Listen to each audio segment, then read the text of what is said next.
Salut les Tesla fans, je suis très content de vous retrouver pour une vidéo, aujourd'hui évidemment sur Tesla, mais un petit peu particulière. Alors oui, j'aime bien pas mal de choses, je suis un peu geek et l'impression 3D m'a toujours fasciné. Donc j'ai commencé avec une imprimante 3D à filament, PLA, et évidemment j'avais imprimé des petites choses. Il m'en reste très peu malheureusement, mais voilà, ce genre de choses, là les caches écrous pour les gens de 18 pouces, donc ça c'est imprimé en PLA. Et puis, en fait, le PLA, ça m'a quand même pas mal déçu. Alors, je sais pas si c'est, j'y ai pas passé assez de temps pour trouver les bons réglages. Il y a tellement de réglages dans une imprimante 3D PLA que je l'ai revendu. Et puis, je viens de m'acheter une imprimante résine. Alors pourquoi? Parce que, bah, soi-disant, il y a une qualité des objets qui est bien supérieure, une dureté aussi bien supérieure au PLA. Donc c'est ce qui m'intéressait pour faire des objets, et notamment pour Tesla, parce que c'est ça que je vais vous montrer, pour ma Tesla. Et puis surtout parce que les prix, en fait, ils se sont écroulés récemment sur les imprimantes résine. Et donc je me suis acheté la longueur orange, qui est disponible sur Amazon. Vous avez un lien dans la description. Alors cette vidéo n'est pas sponsorisée, hein, d'accord? Je me la suis achetée, voilà. Et je vous dirai ce que j'en pense en toute honnêteté. Euh, et Et ça vaut 250 € aujourd'hui, une imprimante résine, comme celle-ci. Voilà, donc ça fait que c'est vraiment très abordable. Et apparemment, surtout, il y a très peu de réglages, donc ça c'est vachement bien. Et puis, c'est alors pas forcément rapide, mais on verra ça en termes d'impression. Donc là, je vous enlève le cache. Voilà, le bac à résine. La résine est là à côté. Alors la résine, c'est un peu plus cher évidemment que le PLA, mais je pense que ça aussi c'est en train de baisser. En fait, c'est vraiment en train de devenir un petit peu quand même le standard. Enfin le standard. En tout cas, c'est en train de prendre des parts de marché. Donc voilà, et ben vous allez avoir le droit à une petite vidéo accélérée parce qu'évidemment, je vais commencer par imprimer des boulons, des nouveaux boulons pour ma Tesla Model 3 et des caches moyeux. Alors les caches moyeux, ce qu'il y a, c'est que j'en ai récupéré des vrais de chez Tesla, donc ils sont bien plus beaux, ils sont avec des supports métalliques. Mais par contre, il y a plein de choses en fait. Et quand vous allez sur un site, et je vous mets le lien dans la description, et puis là qui doit s'afficher en bas de cet écran, quand vous allez sur Thingiverse, qui est donc un site où les gens partagent leur création 3D, vous pouvez récupérer les fichiers et ensuite ce qu'on appelle les slicer et les injecter dans votre imprimante. Et ben vous allez voir, il suffit de taper Tesla et vous allez voir tout ce qu'il y a. Et peut-être que je vous le montre là d'ailleurs en ce moment. Il y a plein d'objets pour la voiture ou bien de décoration autour de la Tesla et ainsi de suite. Donc il y a de quoi s'amuser. Voilà, sinon, juste comme première impression, en fait, c'est plutôt du solide évidemment, tout ça, c'est tout métal, donc c'est pas mal. C'est fourni avec une clé USB dans laquelle, enfin avec une carte SD, la clé USB carte SD, dans laquelle il y a toutes les vidéos pour faire les petits réglages de départ, et il n'y en a vraiment pas beaucoup. Et puis évidemment, il y a des fichiers exemples pour s'amuser à imprimer tout de suite des choses, mais moi, j'attaque tout de suite avec des boulons. J'ai envie de cacher mes boulons et d'avoir quelque chose de bien plus solide que ça. Je vais pas le scratcher encore, mais tout à l'heure, je vous montrerai que ça, c'est vraiment pas très solide. Bon, ils tiennent hein, sur la voiture. Mais j'espère voilà une bien meilleure finition que ce que j'obtenais en PLA avec de la résine. Alors c'est parti.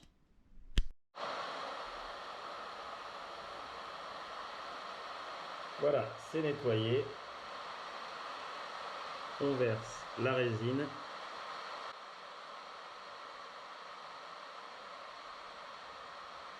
dans le bac et on lance l'impression. Bac, file.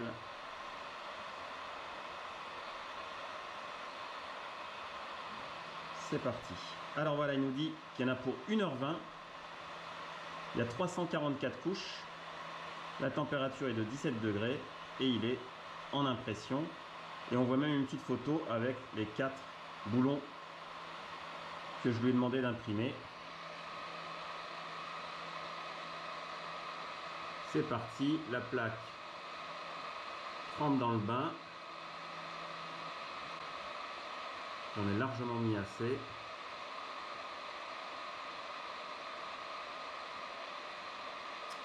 Eh ben, rendez-vous dans 1h30. Alors les premières couches sont très longues parce qu'il fait la, la- le temps d'exposition est bien plus long pour être sûr que ça s'accroche bien à la plaque. Voilà, et ensuite les autres couches sont un peu plus rapides. Et bien à tout à l'heure pour le résultat.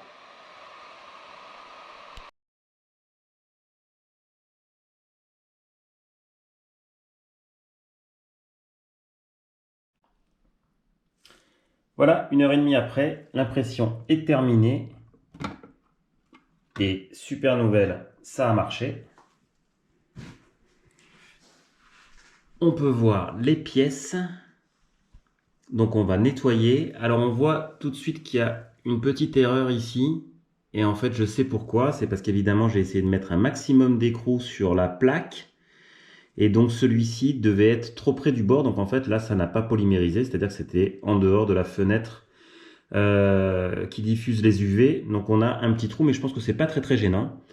Donc nettoyage, ce qui est effectivement là la période, la chose qui est un peu sensible. Évidemment on doit porter des gants.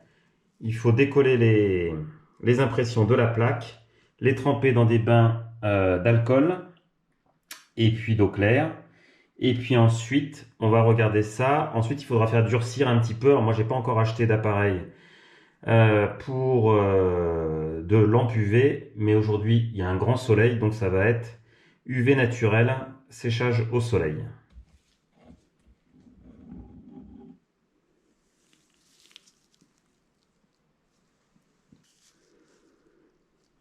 Alors je sais pas, on va tremper un peu dans l'alcool, tiens. Ça va peut-être aider un peu. Ça y est.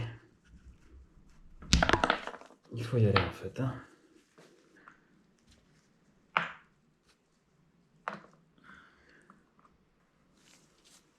Alors, on sent effectivement que... Bon, déjà, c'est la très belle impression. Donc là, c'est celui qui a le petit trou. Hein. C'est pas gênant. C'est déjà beaucoup plus dur qu'avec du PLA. En tout cas, avec ce que j'arrivais à faire. Hein. Une fois encore, je sais qu'il y a des gens qui arrivent ou qui achètent des imprimantes certainement haut de gamme. Ce qui n'était pas mon cas. Donc là, c'est déjà beaucoup plus dur que ça. Là, vous voyez évidemment, on voit toutes les rayures et ainsi de suite. Enfin, je veux dire, la qualité, ça n'a rien à voir, quoi. Alors, c'est pas le même modèle, hein, évidemment. Là, on voit que c'est un modèle qui est plus travaillé. Parce que des modèles, il y en a plein hein, sur Thingiverse, donc j'ai pas dû prendre le même. D'ailleurs, ils n'ont pas la même hauteur non plus. Voilà. Mais, alors, donc c'est encore un tout petit peu mou, puisqu'une fois encore, il faut un peu d'UV pour durcir. Donc c'est parti, petit bain de soleil pour les écrous. Mais franchement, je suis plutôt content du résultat. C'est très propre. Un petit coup de peinture derrière, en noir, évidemment. Parce que là, la résine orange, c'est pas le style que j'ai envie de donner à ma Model 3. Et puis ça va le faire. Allez, c'est parti pour le petit bain de soleil. Voilà mes petits boulons. Alors ça, c'était ceux qui étaient en PLA. Donc vous voyez, des fois, ça se décolle. Et donc celui-là, je vais même vous montrer que c'est fragile. Vous voyez, il suffit d'appuyer dessus. Voilà, allez hop. Il est foutu. Bon, c'était pour des boulons, ça allait là, hein. Ça tenait, ça faisait le job. Mais par exemple, le petit support que je vais vous montrer après là, que j'ai imprimé dans le coffre, voilà, en PLA, moi je sais pas, ou alors je trouvais pas les bons réglages sur mon imprimante. Donc là, désormais, ça c'est en résine séchée. Alors là, c'est super dur, je peux vous dire que j'appuie déjà beaucoup plus fort que sur l'autre, que j'ai massacré, et ça bouge pas. Et puis voilà, là j'ai commencé à mettre une première couche de peinture. Et voilà, c'est nickel. C'est nickel. L'impression résine, c'est vraiment excellent.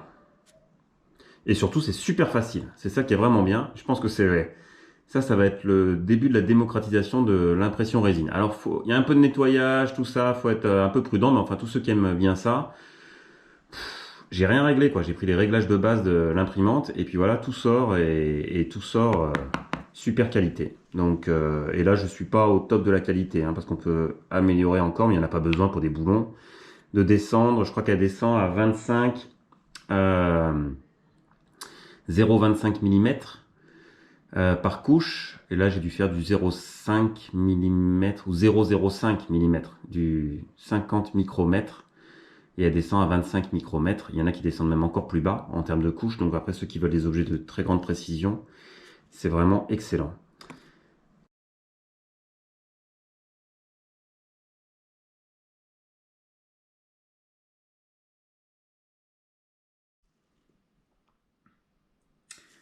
Deuxième impression, on continue. Un support, je vais vous montrer ça. Voilà, ça vient de finir. C'est un support à sac dans le coffre et je vais évidemment le nettoyer et le mettre en place et je vais vous montrer ça, vous allez voir. C'est un truc sympa pour la Model 3. Alors voilà mon petit support à sac que j'ai grossièrement nettoyé. J'avais mis en fait, alors j'avais justement créé des supports, ce qu'on appelle sur l'impression 3D. Hein. Ah, j'ai mis un écrou à l'intérieur et donc en fait dans nos Tesla Model 3, on a de la finition à l'américaine. Hein. Donc par exemple, il y a ici une très jolie vis. Voilà, et désormais cette vis, elle a une utilité. Et voilà. Toc. Un très joli support à sac. Voilà, pour accrocher des sacs plutôt qu'ils se baladent dans le coffre. Et comme ça, ils sont suspendus à ce petit support. Voilà l'intérêt de l'impression 3D. Et il y a des gens qui sont vraiment super innovants et qui publient des fichiers. Donc il y a plein de choses à imprimer. Voilà, c'était pour vous donner un premier avant-goût. Et puis ma foi, si j'imprime des choses sympas, je referai une petite vidéo dessus. Et je vous dis à très bientôt pour une nouvelle vidéo les Tesla fans. Bye!